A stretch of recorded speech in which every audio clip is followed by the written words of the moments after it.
بسم اللہ الرحمن الرحیم۔ السلام علیکم ناظرین، آج ہمارے سبق کا مفہوم ہے نیک آدمیوں کا دنیا سے اٹھ جانا۔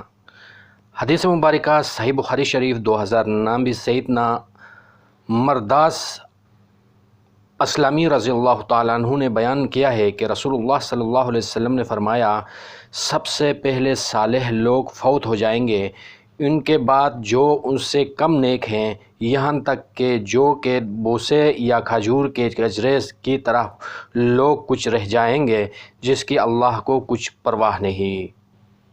مال و دولت کے فتنے سے ڈرتے رہنا چاہیے۔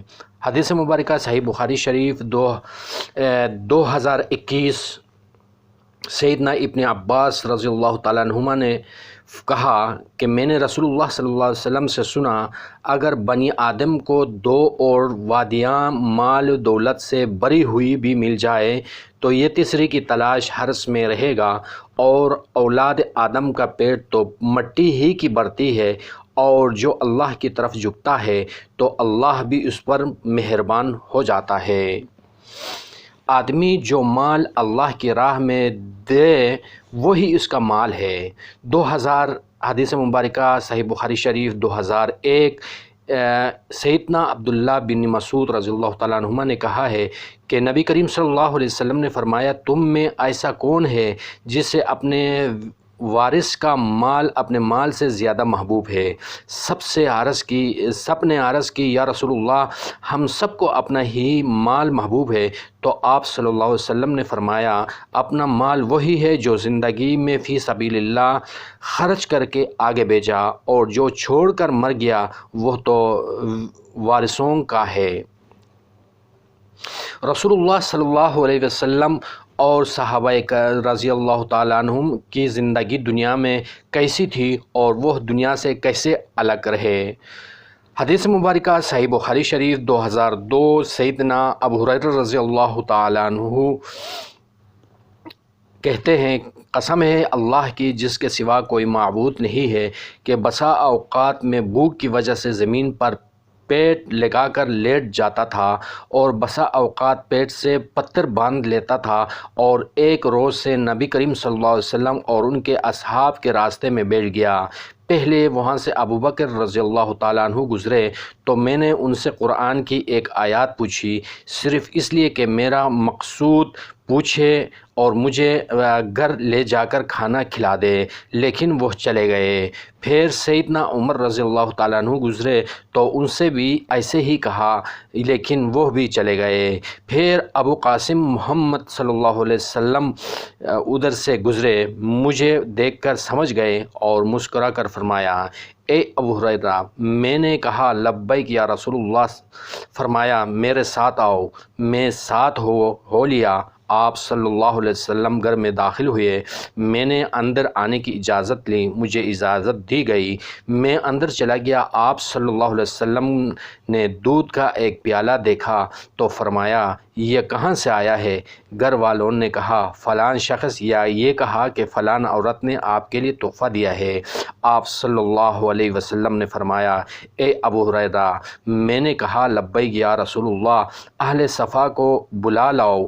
ابو ہریرہ رضی اللہ تعالیٰ عنہ بیان کیا کہ اہل صفا مسلمانوں کے مہمان تھے، نہ کہ ان کا کوئی گھر تھا، اور نہ کوئی مال و اسباب، اور نہ کوئی دوست آشنا جس کے گھر جا کر رہتے، مسجد میں پڑے رہتے تھے۔ جب کوئی مصدقہ مال آتا تو رسول اللہ صلی اللہ علیہ وسلم خود ان میں سے تناول نہ فرماتے، کیونکہ آپ صلی اللہ علیہ وسلم کی آل پر صدقہ حرام تھا، بلکہ انہیں کو دے دیا کرتے، اور اگر کوئی تحفہ آتا تو کچھ اپنے لیے رکھ لیتے اور کچھ انہیں دے دیتے۔ سیدنا ابو ہریرہ رضی اللہ تعالیٰ عنہ کہتے ہیں، جب مجھے رسول اللہ صلی اللہ علیہ وسلم نے فرمایا، جا اور اصحاب صفا کو بلا لاؤ، تو مجھے بہت برا لگا۔ میں نے اپنے دل میں کہا کہ بھلا یہ اتنا سا دودھ اصحاب صفا کو کیسے کافی ہو سکتا ہے؟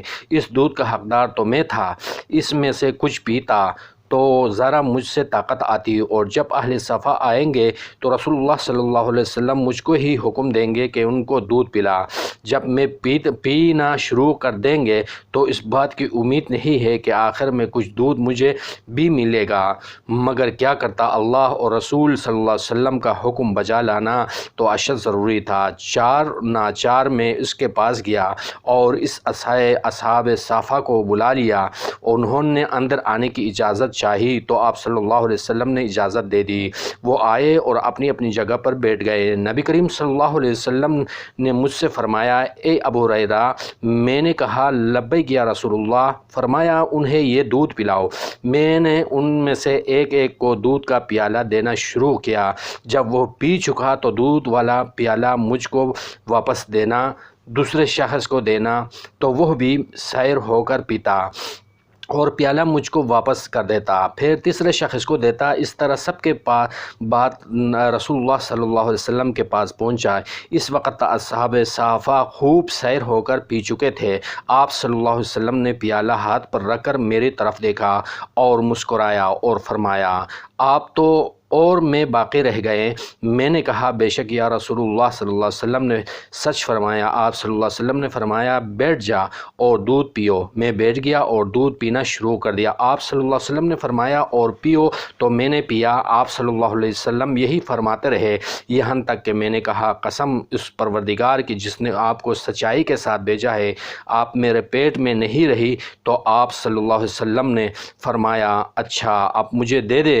میں نے دے دیا تو آپ صلی اللہ علیہ وسلم کی حمد بیان کی اور بسم اللہ کہہ کر باقی بچا ہوا دودھ نوش فرما لیا۔ یہ بھی نبی کریم صلی اللہ علیہ وسلم کی معجزات میں سے ایک معجزہ تھا۔ صدق اللہ العظیم۔ اگلے ایپیسوڈ تک اجازت دیجیے۔ اللہ نگہبان۔